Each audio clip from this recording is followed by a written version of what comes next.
who is editor at European Journalism Observatory and technology scout at the Investment and Development Agency of Latvia. He also will be a visiting scholar at Harriman Institute next year, so we look forward to that. Before we begin today, I'd like to tell you a little bit about Andrejs. First of all, he will be speaking on the topic Sexism, Homophobia, and Anti-Western Narratives on Russian Social Media, the case of Sorokov on VK. Andrejs is a data analyst, an activist, and a social entrepreneur with experience in research technology scouting, science communication, public administration, and community organizing. For example, he works with exiled social activists from Belarus, and with regard to recent events there, he's worked with Belarusian citizens from the IT sector who have found a home, who have had need to leave the country and found a home in Latvia. And apropos of Harriman's event yesterday with the editor of Medusa, he's been involved in projects related to exiled Russian journalists who have found a new home in Latvia. And you are right now seeing a link in the chat about an article he wrote describing those research projects. So take a look at that. It's quite interesting and important work. Dr. Berdņikov's research specializations range from ethical artificial intelligence and algorithmic justice, media and information culture in Russia and among Russian speakers in the Baltics, to social movements. He's a frequent political commentator and regular contributor to Latvian and Russian media outlets. In 2011, he served as advisor to the Minister of Culture and as chairman of the Advisory Council on National Identity and Social Integration Affairs at the Ministry of Culture of the Republic of Latvia.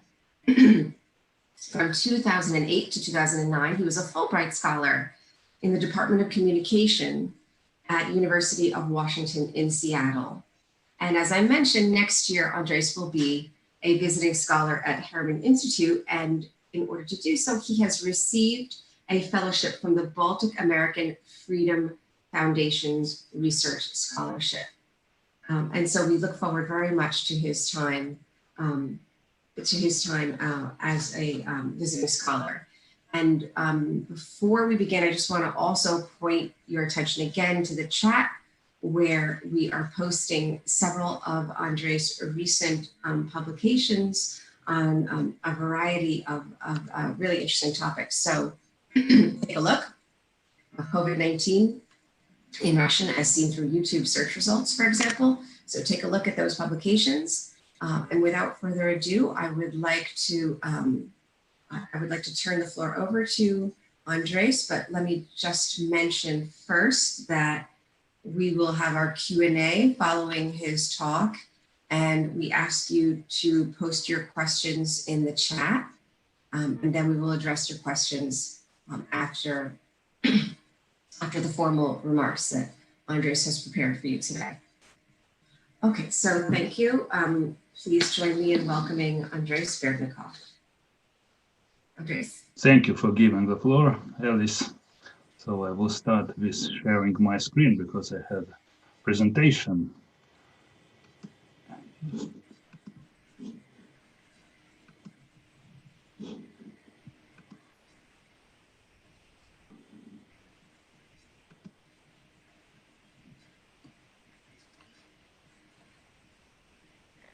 We're not getting the full screen view over here. You may need to reshare your screen.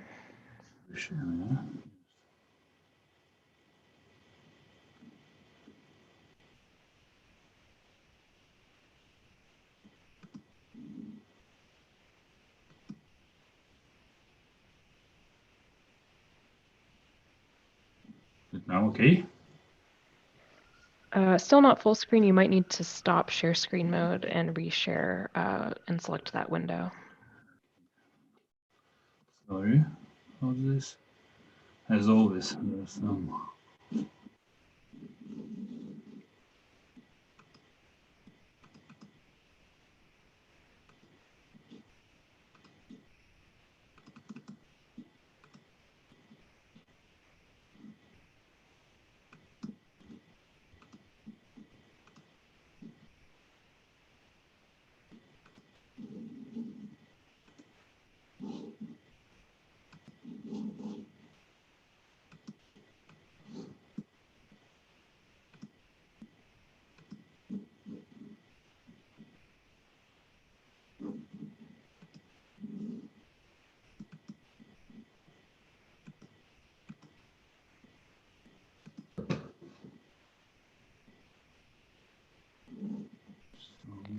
I just stopped your screen share, so try sharing again. What about now? Still not full screen. Well, if you want, you can just minimize the sidebar on the right, and we can just view it like this, if that's okay with you. It's okay with me, of course. I have to start. Yeah, so click that bar with the arrow, and the sidebar will go away.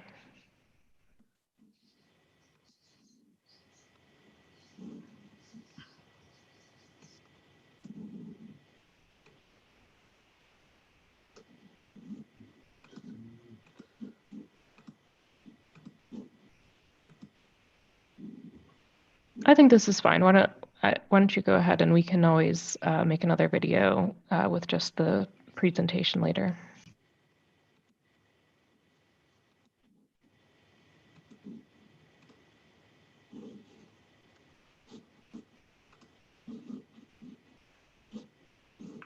Maybe we can proceed in this way, or?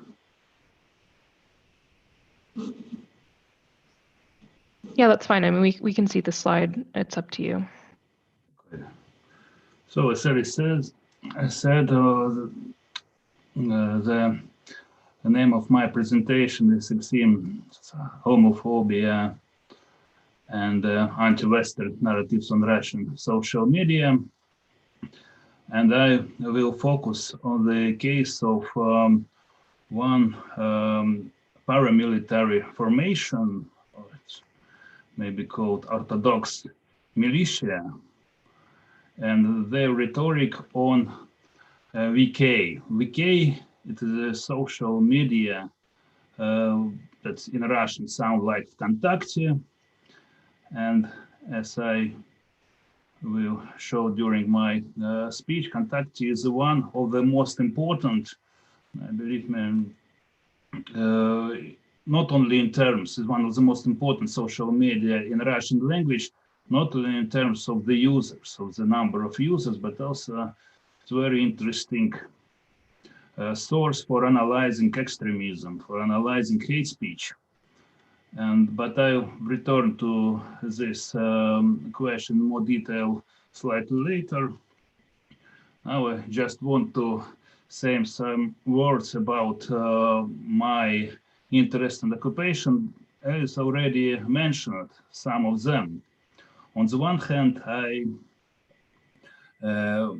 maybe at the moment more practitioner than academician, because the things that I do in everyday life pertain rather to technology management, technology scouting. My job is about bringing together industry and research institutions. And in this field, I deal with such interesting things like building smart cities. Also, I'm involved slightly in cosmos industry. Related thing is the algorithmic justice that is more already not only practical, but to some degree is academic work, because I am interested in this topic from academic points of view. Particularly, I'm interested how algorithms are built in order to include all minority interests in this, and to review whether algorithms are biased against minority or not. This is also one area of my particular interest. Computational social science is one of the areas as I'm working as a researcher. At the moment, to be honest, I'm not involved in any fundamental research project, but I do some small research, usually cooperating with organizations dealing with propaganda issues. Now, one of the examples of this cooperation is my collaboration with a digital forensic research laboratory at the Atlantic Council. So I was engaged in several small research projects, and I published result of this small projects on the Medium portal, or rather on the Medium page of Digital Forensic Research Laboratory. And the last but not least, here is my activity in social activism area, because majority of my data, many of my data, say, comes from my direct cooperation with, as Elise already said, from my cooperation with exiled activists. And I cooperate with a number of small activist organizations, not only in Latvia, but also in Estonia. It is another Baltic countries. And these activists, exiled activists, usually are political refugees from Russia and from Belarus. One of the examples of this cooperation in my 5 years long collaboration with Aru TV. It is Estonian humor driven television, YouTube television that was created by political refugees from Belarus. And this is about my interest and occupation, but now the kind of introduction to my studies that I present, that we will present today. And this study deals with some important, important, but some fashionable things of today, actually. It is social media analysis. It is automated content analysis as a method that I use for analyzing social media data, because what's important to emphasize here, also Elise presented me as a data analyst, and actually I do data analyst, but if we talk in this strong terms, I'm not a data analyst or data scientist in regular science, in regular manner to say, because in my opinion, data scientists are those people who made some predictive analytics based on machine learning, artificial intelligence. And intelligence, I'm not so experienced in this field, and rather I use some computational methods in order to do more or less standard analysis of sociological data. And probably the most appropriate word for my analysis, exactly what I mentioned, is automated content analysis. The third thing that I would like to mention, speaking about this study components, is the pro-government militias. Pro-government militias is the topic of one of my interests.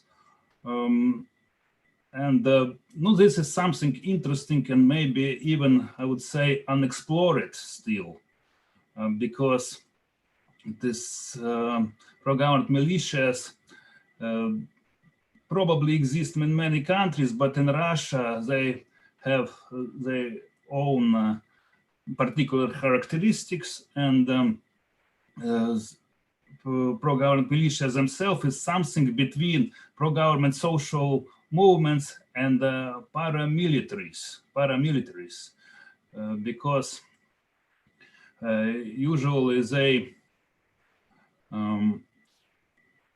particularly in case of Russia, they take part in some military activities, but on the other hand, they sometimes use also different tactics and strategies, maybe that is characteristic for social movements, because it is not regular army, of course, it is auxiliary force. And here, these articles that is already mentioned, and for this reason I will go to another slide, but one thing that probably have to be mentioned here, that the two first articles that you can see on this slide is produced exactly for forensic research, digital forensic research laboratory, Atlantic Council. And the third one is written for European Journalism Observatory. And the third article exactly explains my experience working with exiled activists. So if you're interested to know more about this, just you can read this article and explore them. About structure of today's presentation. Actually, about this concrete research, I have only several slides, because research on the one case important, but probably it's even more interesting to put in wider implications and wider social implication for Russia. And for this reason, as the last part of my speech, I will talk not only about what I found exactly this research, but also will cover some things related to pro-government militias in Russia in general, and extremism and hate speech and homophobia and transphobia, also in broader Russian context. What does it mean in today's situation? And I will try to provide some thoughts about that as well. But I will start with some short introduction of this social media of Kontakte, or VK in English, because it's a resource interesting for research, and it's interesting for several reasons, because it differs substantially from Facebook and from YouTube, for example. Next step will be to provide some general ideas about what pro-government militias are in Russia. And then, as I said, I will focus, there will be 3 slides about my Sorokov case study. And so let's go to the next slide, and I will start with the most important thing about Kontakte. No, first of all, the Kontakte, or VK, it is the second most popular social media in Russia, and I believe that if you are interested in know something about extremism, about hate speech in a Russian language, then Kontakte is a great source for your analysis. And this is largely because Kontakte has really lax content moderation standards, in contrast to Facebook, for example. And by the way, approximately 2 years ago, there was a set of articles in Western media, in the including in the United States,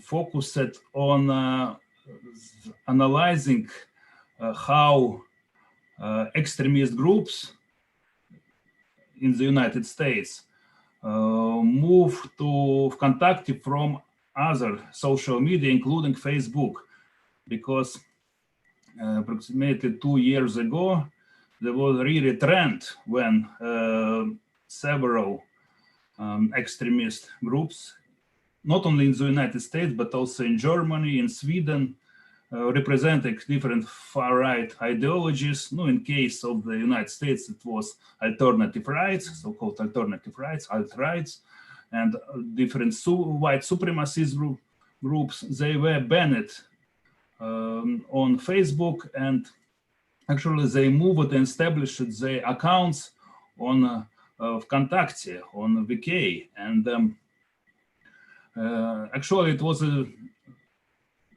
big trend of those times, and now you really can find 100 different extremist groups on Kontakte coming from Western countries, and these groups has followers in thousands actually. So this is such interesting thing about Kontakte. But as I said, it is the most popular social media in Russia after YouTube. It is much more popular than Facebook because approximately 80% of active social media users are who have their accounts on Kontakte. Now, some things about Russian pro-government militias.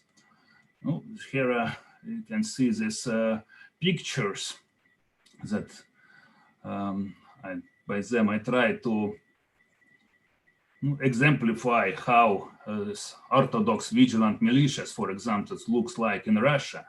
And on the one hand, there is a picture of usual, I call this usual far right or standard far right. This such kind of young people who can be found everywhere in the world. They can be found in the United Kingdom, I believe in the United States as well, and they mostly correspond to Western skinheads or Western neo-Nazi, but there is something particular about right-wing camp in Russia and Orthodox militias, Orthodox pro-government militias. In this sense, is something very interesting and perhaps unusual for Western countries, because in contrast to this traditional far right or usual far right that mostly participates somewhere in rallies against immigration, these Orthodox vigilant militias, first of all, they struggle against everyone who doesn't fit in so-called traditional value system. They also apply to religion. And what is interesting, they usually have connections to Orthodox Church in Russia. And my next slide exactly about these connections. And I now focus exactly on the Sarakov. Sarakov, it is an old Russian word that can be translated as 40 times 40s. It is just from, it is religious term that very difficult to translate and describe in Russian, in English. But anyway, what is more interesting in this case is the Sarakov connections to Russian Orthodox Church. And I don't know how many of you know such prominent French historian and political scientist Marlene Laruelle, because in her books, actually, books called Russia militia groups and their use at home and abroad, a very interesting research. And this scholar, she deals exactly, one of the topic is the Sarakov connections to the Orthodox Church, and particularly to Patriarch Kirill, who is the head of the Orthodox Church, who is a part of the Russian authorities, actually. And what is interesting about Sarakov in this direction, that another person, not only Patriarch Kirill, but also Tikhon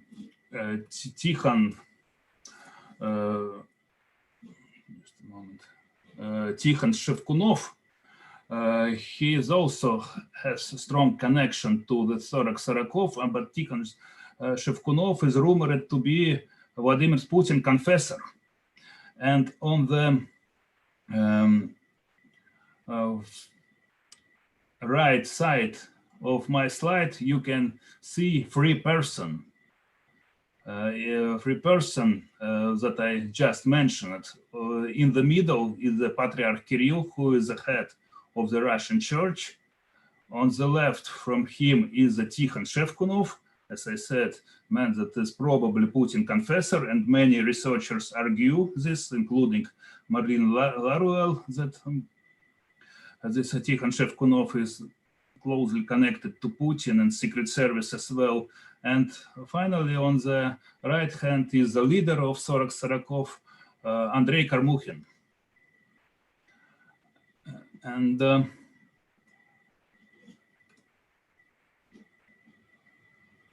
now I come closer to my research, and there will be just some slides about them, 3 slides.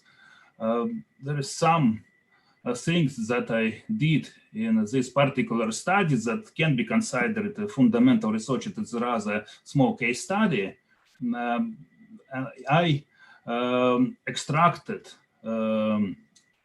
10,000 public Sarakov posts using official API of Vkontakte.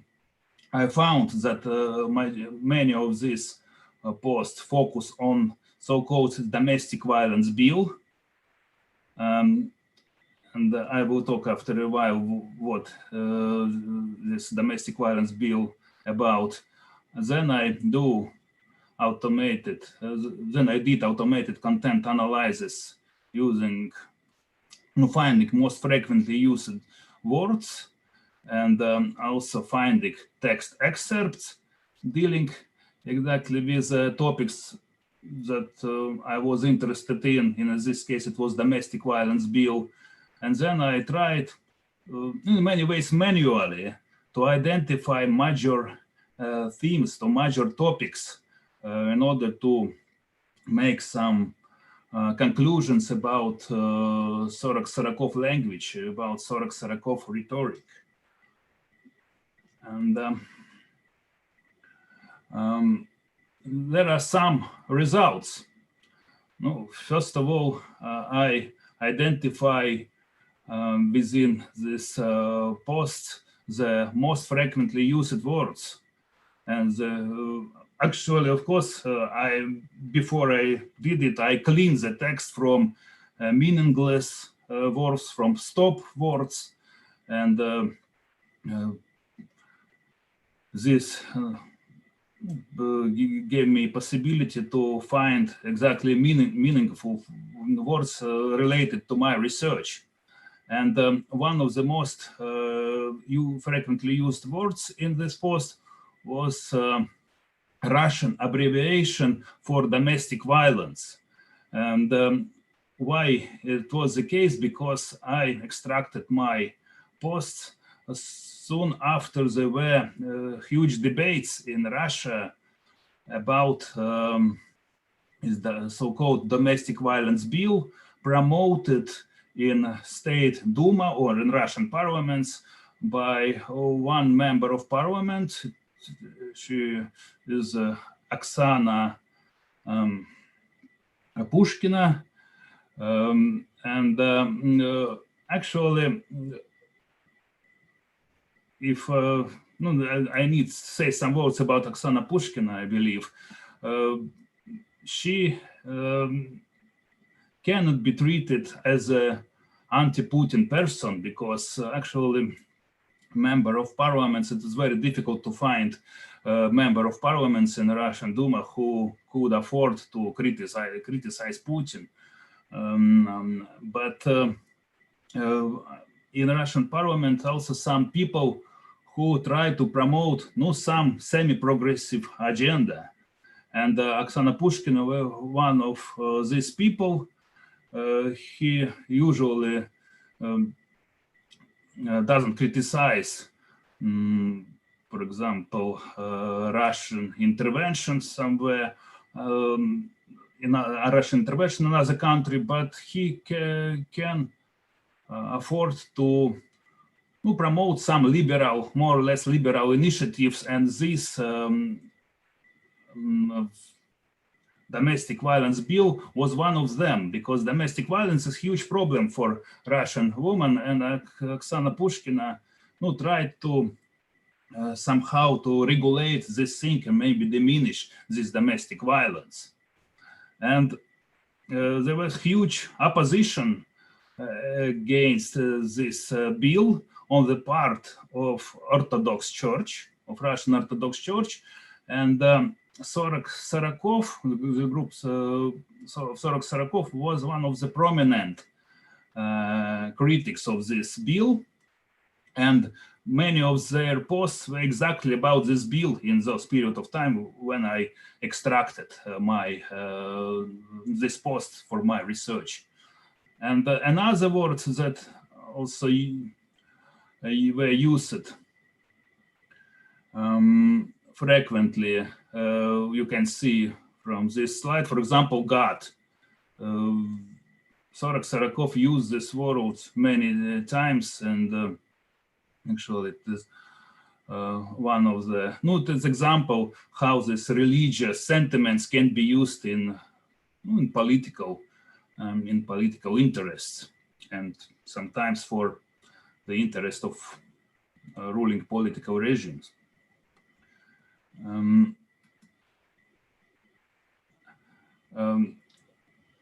After I found that many of Sorok Sarakov posts were exactly about this domestic violence bill, I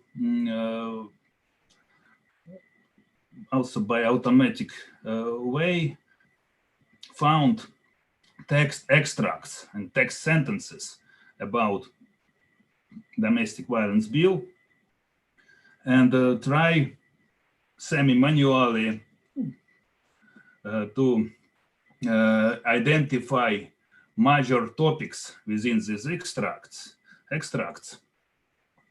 No, I didn't mention it in my analysis. If we talk about this methodological part and the tools that I used in the research, it was mostly two programming languages, Python and Julia, and the library that I used most is a natural language toolkit. It's a library of Python programming language, and it was helpful in finding these extracts, finding the most frequently used words. And now just some words about major topics or major themes that I identify in analyzing this text extracts and these sentences. I I distinguish between at least 4 topics. Of course, there are much more topics, but I identify that were most evident for me. And first of all, the first topic is what I called rhetorical militancy, because Sorok Sarakov posts were full of this militant rhetorics. They just call people go to the street and take action against this domestic violence bill, and this domestic violence bill was treated as something very dangerous for Russian society, for families, for children, and they used such words as liberal fascism in relation to domestic violence bill. And rhetoric was really very aggressive in this sense. But what is interesting, also this aggressive rhetoric was combined with different religious invocations, applying to God and all this kind of things. There was evident manipulation in this rhetoric, and the second trend, or the second big topic, I call manipulative rhetoric, because Sarakov and their propagandists feel how they can manipulate with Russian society, with Russian society sentiments. And here is one extract from their post when Sarakov activists argued that we must act as a broad popular front against this liberal fascism, which wants to accomplish what neither Napoleon nor Hitler could accomplish, to destroy the Russian people. And here you can see that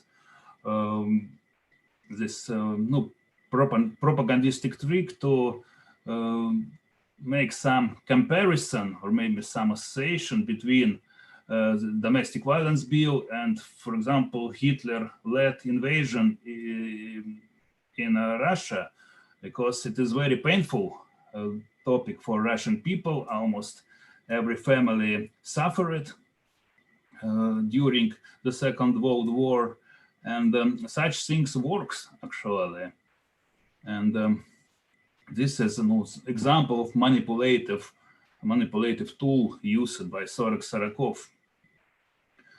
Anti-Western narrative, but I would say that Sarakov posts are full of these anti-Western narratives, and but the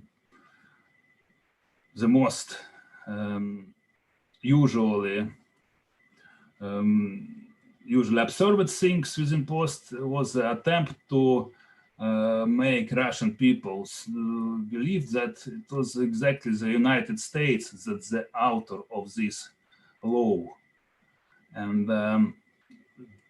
there were also public calls within this post to investigate with whom from the United States intelligence agencies or other organizations Oksana Pushkina met, because Oksana Pushkina was several times in the United States. Even as far as I understood, as I remember, he studied in the United States, and Sarakov used this fact as a basis of accusation against Oksana Pushkina, that she definitely is connected or has connections to the United States intelligence agencies. And actually they try to convince Russian people that the United States is the one that behind of the author, or behind of this law.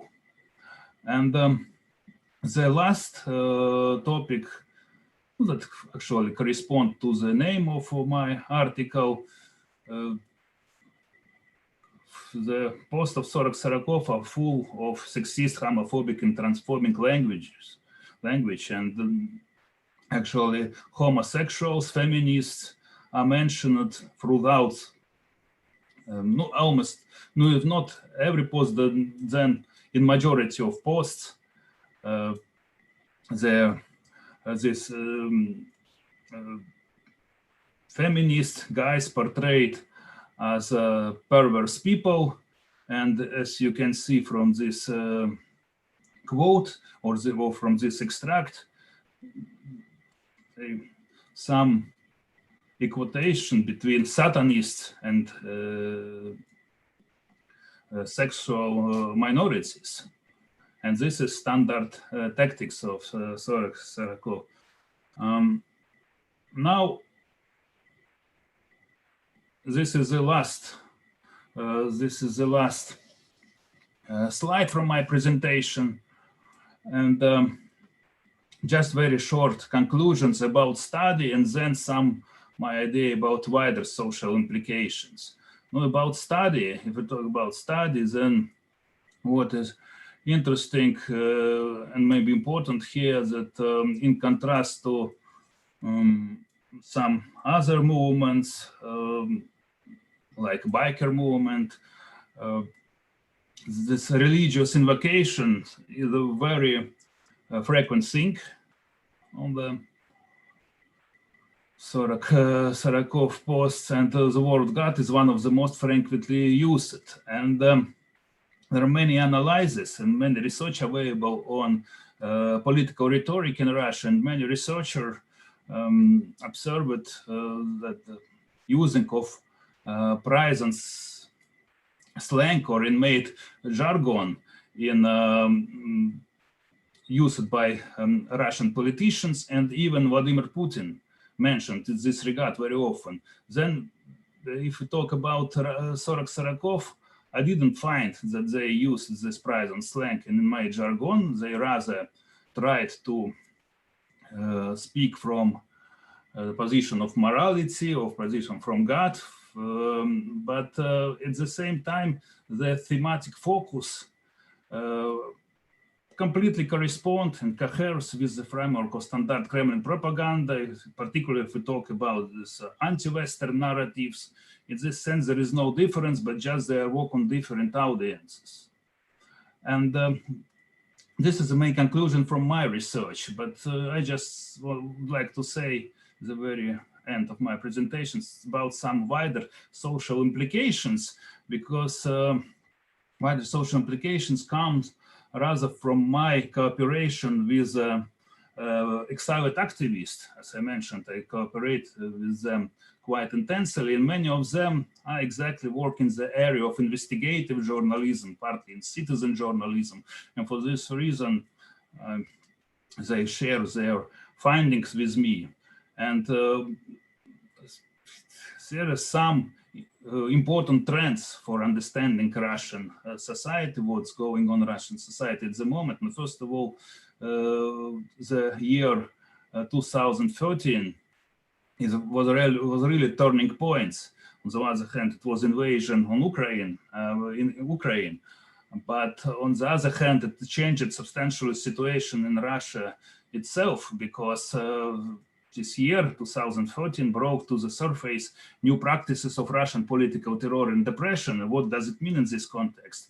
No, but first of all, many new organizations of veterans, of former mercenaries, of different wars, because there are many wars where Russian people were involved. It was Afghan war, it was a Chechen war, it was Bosnian war, it was Ukrainian war, and Syrian war. And this veteran organization are now quite powerful, and we can see that after 2014, they really, there was a revival of such organizations. The next important thing connected to this previous one, the Kremlin increasingly use these auxiliary forces of this organization of veterans in the battle against Russian pro-democracy activists, against Russian civil society.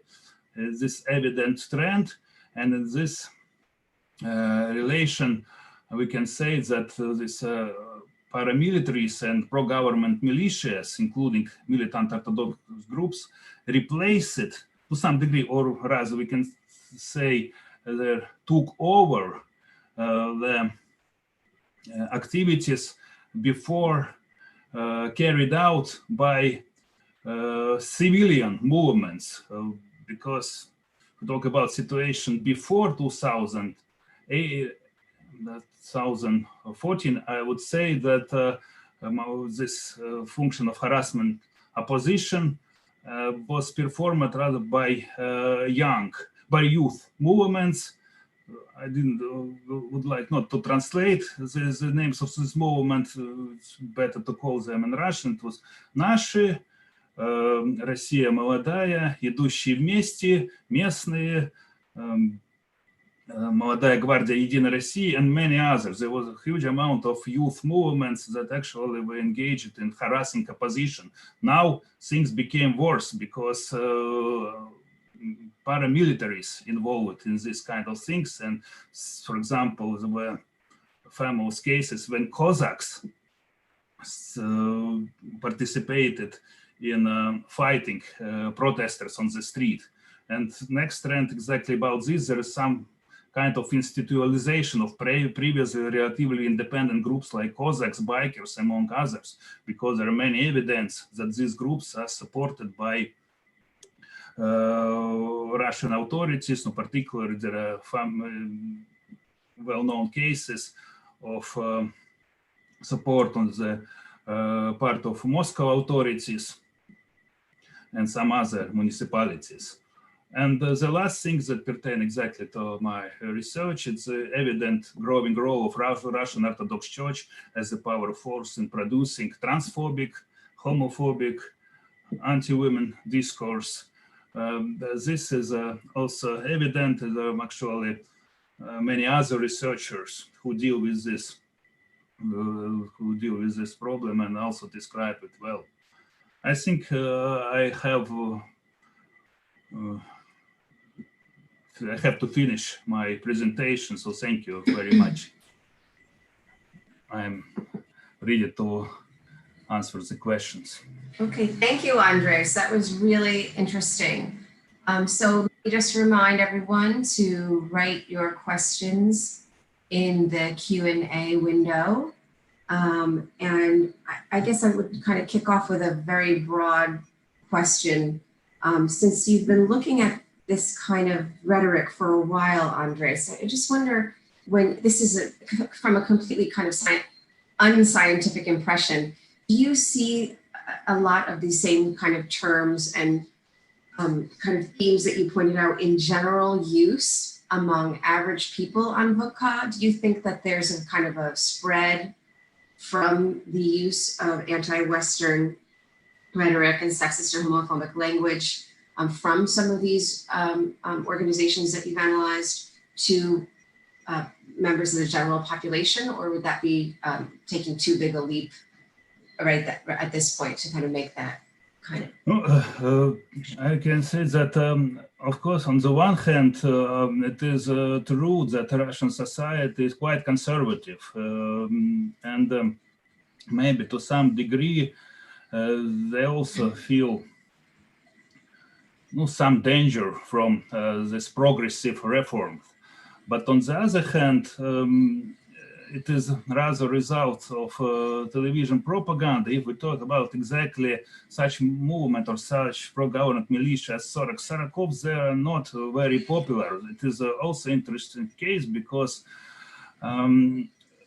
regardless that there are strong connections reviewed by many citizens, journalists or investigative journalists to the Patriarchat, to the office of Patriarch, and there are some research that reveals that their money was involved in this process, and this movement are really supported.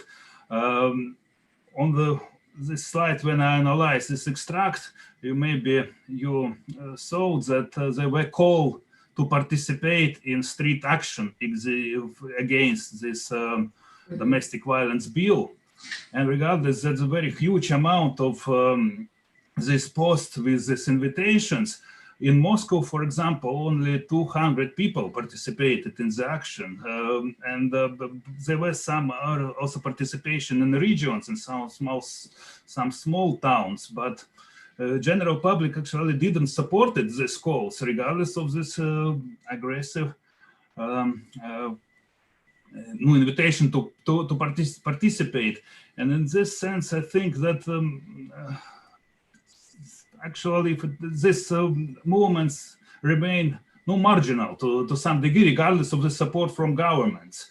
Mm-hmm. And if you talk about this using of this rhetoric, I believe that it may be work on some small amount of people, but I don't see that this general rhetorical would be the big trend in Russian popular opinion, or it would be popular in general public. I think that maybe we can say that Russian population more apolitical in this sense, and maybe they are afraid that there will be some cultural invasion from the West because they hear this on TV. But it is a problem of the older generation, not for young people at all. But even for older generation, I believe that this quality of support for this is very low. This, as I said, this Sarakov, regardless of this, very active. There are several posts a day, but the full number of followers is quite few. The number of followers is quite small. So I think it is not that because of this society is very close. It is also very difficult to get this evident and this good qualitative data about this. But my feeling is that there will be another leader, and Russian society opinions can change very fastly. Oh, that's promising. Okay, thank you for that. I do have a question here about your research, and the question is, do you have any problems with scraping data from VOCA? Were there many restrictions, and what was the process like?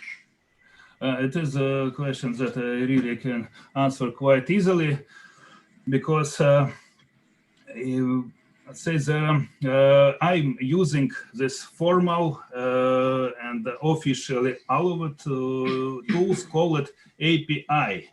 API, it is actually, if you have this Python written code, actually can access this public posts of any organizations in any amount that you want. In this sense, it is a really paradise for research. In Facebook, these things are not possible, because actually in Facebook you can actually study only your own pages. But in Contact, it is still possible, but the only limitation can be if this public, if organizations that produce this public posts, they can themselves limit this access. But majority of them don't do this. And for example, I know that many progressive activists, you can analyze their post if you want. Alexei Navalny, for example, have great VK account, and you can also freely get this post. The other only problem that it is difficult to access private comments. Private comments have this limitation. You should use some more complex method to access them. But public posts you can extract in any amount, as I said.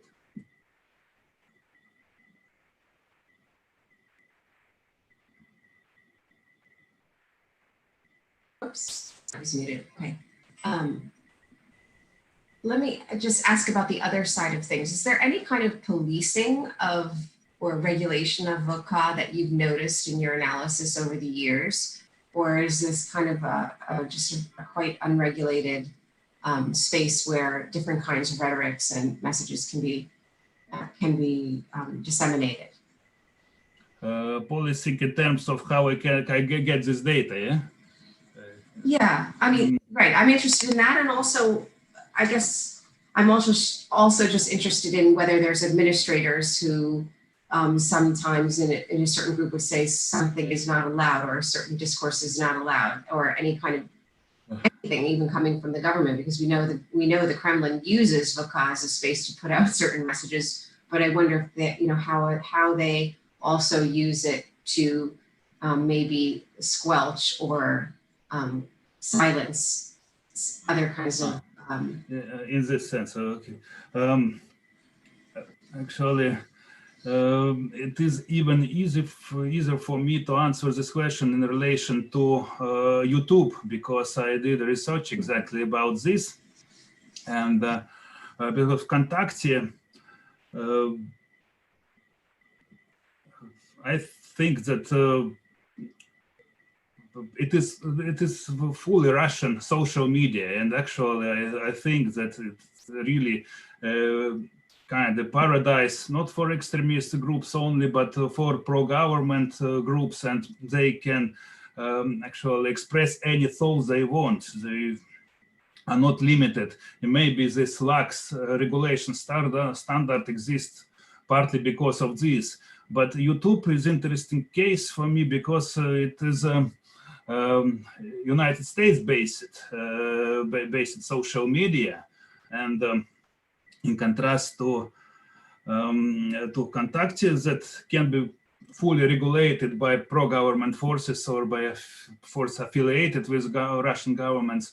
YouTube, as I understood, there are some local branches in Russia that also can moderate this content. And I did one small research, also what kind of experiment with data. I tried to find what are the most popular and most relevant results will be after you write in search engine word coronavirus in Russian. And I found that even YouTube, the most popular results are rather pro-government, pro-Russian government in the Russian segment of YouTube. But at the same time, my impression that we cannot conclude that YouTube somehow work for Kremlin interests, rather that these YouTube branches in some countries, they tend to support some big channels and usually state-affiliated channel, because, for example, in case of Ukraine, the most popular video rather will be produced by Ukrainian channels, YouTube channels that anti-Kremlin in this sense. It is a strange thing, and we can reveal exactly what's going on in this area because it is, in many ways, it is commercial secret. What I know that this relevance of this video is not based on popularity of this video, and this amount of views, number of views, don't play the most important role, because channel of Alexei Navalny, his video about coronavirus or COVID-19 would have the biggest amount of views on YouTube, but in terms of relevance, in terms how it appeared during search engine, it was somewhere 43 or 44, but not in the first 10, top 10 results. So. No, that's curious. That's really interesting. It's interesting. I think there's this question, I believe, about money, who pay YouTube branches who have better results here. I see. So yeah, so you don't think that this is actually reliable information that researchers should rely on, because it could be about who's paying YouTube. Yeah, that's really interesting. Okay. Do we have any questions or comments from the audience about any of the other kind of work that Andrejs is doing with his organizations with regard to Belarusian exiles or Russian exiles? This is really important and interesting work, as we heard yesterday when we had the head of Medusa here to talk to us, and specifically mentioned Latvia as, of course, the home for Medusa, but also just the general cooperation that Latvia has afforded to Russian journalists and media activists. Okay, here's a question. Do you think government is manipulating YouTube algorithms, or do you think they're posting data in a certain way to manipulate the algorithms? I suppose it is a question about Russian government. Yes.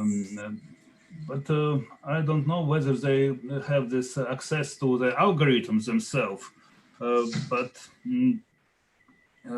probably no, my assumption, but I don't have any evidence that maybe this is questions, as I said, about money. There is possibility just to pay some money to these branches, local branches of YouTube, and to get better results.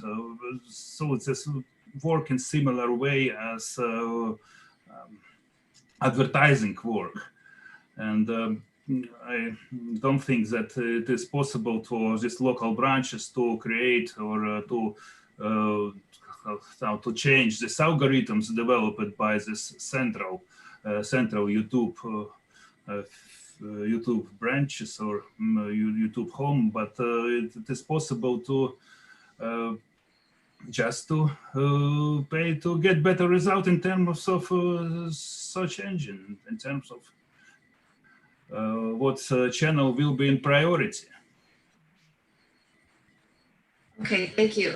We have a question from Professor Janet Jackson from City University of New York. Thank you, Andrejs, for the presentation. You said there was a major discursive change in 2014 following Russia's invasion of Crimea. I wonder if you did any digital archaeology on VK or YouTube to see whether the hate speech patterns and conspiracy theories you observed had existed before 2014. Based on my own observations, a lot of the rhetoric you described had a trial run around 2011 to 2013 when the so-called gay propaganda ban was being passed. In 2013, Putin himself said LGBT rights in the West were a threat to Russia's traditional values and that the West was trying to impose its agenda on Russia. My question is, how has this anti-West rhetoric with its focus on gender and sexuality changed? No, it's difficult to answer because unfortunately I didn't any fundamental research on VK. I mostly what I did, it is two small cases, I would say, and for this reason, if to answer this question, of course, I need to collect much more information and take this much bigger period of time. But what is the case, in my opinion, that after 2014, as I said, new groups, militant groups came to the fore, and almost every of them, with these things I check it quite well, have at the moment this account Contacti, and they use this possibility to spread their ideas. And but whether it was the case before 2018 in terms of rhetoric, it is difficult to answer, but I believe that this information became just this more information of this kind of hate speech, that because this multiplicity of these new movements on VK, but we definitely need more research to answer this question correctly.